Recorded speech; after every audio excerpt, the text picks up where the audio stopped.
तीन आपराधिक कानून विधेयक पर हम एक नज़र डाल लेते हैं।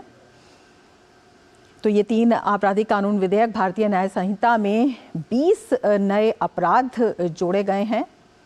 इसके साथ ही आईपीसी में मौजूद 19 प्रावधानों को हटा दिया गया है। भारतीय दंड संहिता 1860 की जगह भारतीय न्याय संहिता 2023 लाई गई है। इसके साथ ही एफआईआर, केस डायरी, आरोप पत्र और फैसले तक पूरी प्रक्रिया इसमें डिजिटल होगी।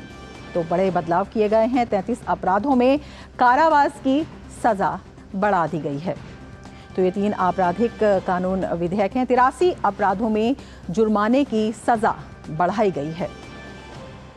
तो कई बड़े बदलाव किए गए हैं। 6 अपराधों में सामुदायिक सेवा की सजा का प्रावधान इसके अंदर लाया गया है।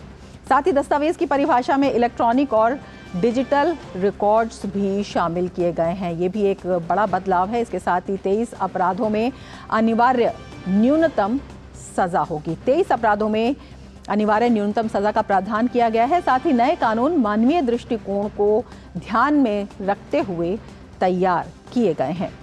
चल संपत्ति की परिभाषा का विस्तार कर हर प्रकार की संपत्ति को भी इसमें शामिल किया गया है। साथ ही नए कानून में महिलाओं और बच्चों को प्राथमिकता दी गई है। पहली बार आतंकवाद को स्पष्ट रूप से परिभाषित किया गया। एक बहुत बड़ा बदलाव है ये। इसके साथ ही मॉब लिंचिंग एक जघन्य अपराध है और इसके लिए मौत की सजा होगी, ये भी तय किया गया है। भारतीय नागरिक सुरक्षा संहिता 2023 के अंतर्गत सीआरपीसी में 531 धारा होंगी।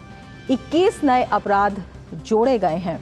इसके साथ ही जो बड़े बदलाव किए गए हैं, उन बड़े बदलावों में 41 अपराधों में सजा की अवधि को बढ़ा दिया गया है। तो ये नए बदलाव हैं। आत्महत्या का प्रयास अपराधों की सूची से हटा दिया गया है और तमाम जो बदलाव हैं उनमें मानवीय दृष्टिकोण को ध्यान में रखा गया है। भिक्षावृत्ति को तस्करी के लिए शोषण के रूप में पेश किया गया है। इसके साथ ही एफआईआर दर्ज करने की इलेक्ट्रॉनिक सुविधा शुरू की जाएगी।